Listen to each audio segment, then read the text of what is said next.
I was born in Dominican Republic in Santo Domingo, and I got married in 1987. My husband is American, so we went to live in the United States.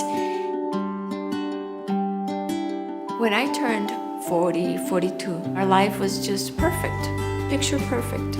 We had good friends. My husband had a thriving practice. We had a good life. But I started to feel empty. I started thinking, is this it? Okay, we have a house, we have a good life. Is this all that life has?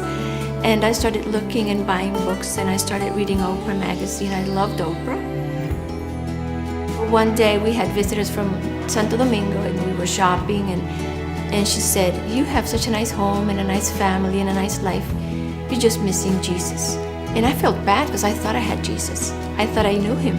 But she left that doubt in my heart. And after she left, I started looking and trying to pray and see, Lord, just show me if I don't know you. And something happened. My eyes were opened. Jesus Christ was revealed to my heart. That day when Fausto came back, I told him, Fausto, I think something happened to me. I don't know what it is. I feel so joyful. And he thought I was crazy. Because since I had been reading so much stuff and looking, he said, you're just crazy.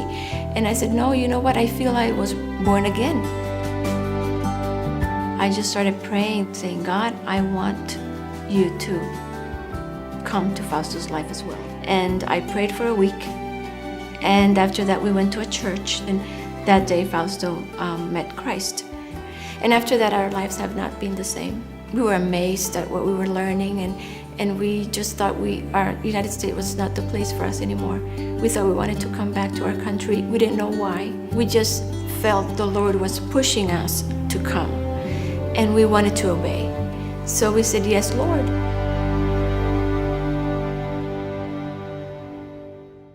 We had been here about 3 years, and we were growing in the Lord at church through Bible study. I usually listened to Bible teaching on the internet. And then one day I came across Nancy Lee DeMoss. So I listened to her, and she was in the middle of a Proverbs 31 study, and that just gripped my heart. I just wanted to embrace all those truths. I just wanted to start discipling women. So I started doing that. There was already something happening in our church. The teaching was convicting women, was telling women, you have to make changes. I started going to the church a few months before the True Woman conference, and the Lord started confronting me and revealing himself as he really is. I'm a lawyer, and I used to work full-time, very career-oriented. But then some changes began, and I quit, and I started working in ministry part-time. I was asking God to help me get back to my first love. Listening to the program, I heard about this True Woman conference coming up. And I said, wow, this would be a good idea for us to go together. So I started calling some ladies, and they all said, yes, we want to go. As we started planning and receiving the blogs and the material, and then translating everything to so many other women, that was it. 100 women attended with us. To see so many different women, young and old, all ages, it was very reassuring of our faith. I was one of those strong women that really needed to achieve goals and work outside the house, and so I was very confronted with the message of True Woman. That call for women to minister their homes, their children, their husbands, and fill in their roles first before going out there, it has been of great impact in my life. In True Woman, the scope of the whole thing opened up before me, and I knew that it was a big call and that it was a worldwide thing, that it was not just in the Dominican Republic, in my house, in my home, but it was something bigger. The difficult part was coming back home and dying to myself every day, like deprogram the way I had been living and start reprogramming in the ways the Lord had shown me.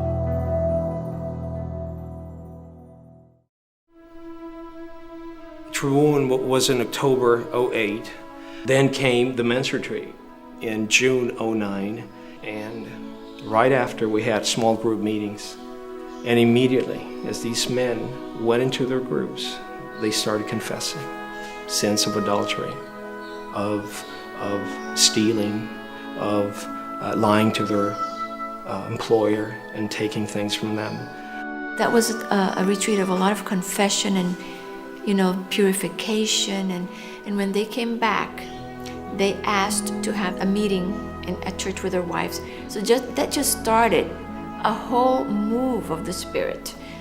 Because of the number of women from our church that went to Chicago in October 08, when this happened with their husbands, many of them were already prepared.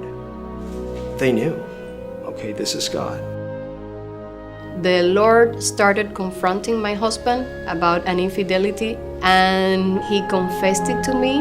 Although it was really painful at the moment, I thank the Lord because of what he had already taught me since True Woman.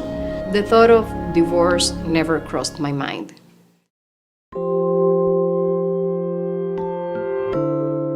It was awesome. It was awesome to see these women will go up in front of the church and share their story. My husband wasn't faithful to me, and I forgive him, and I'll stay with him.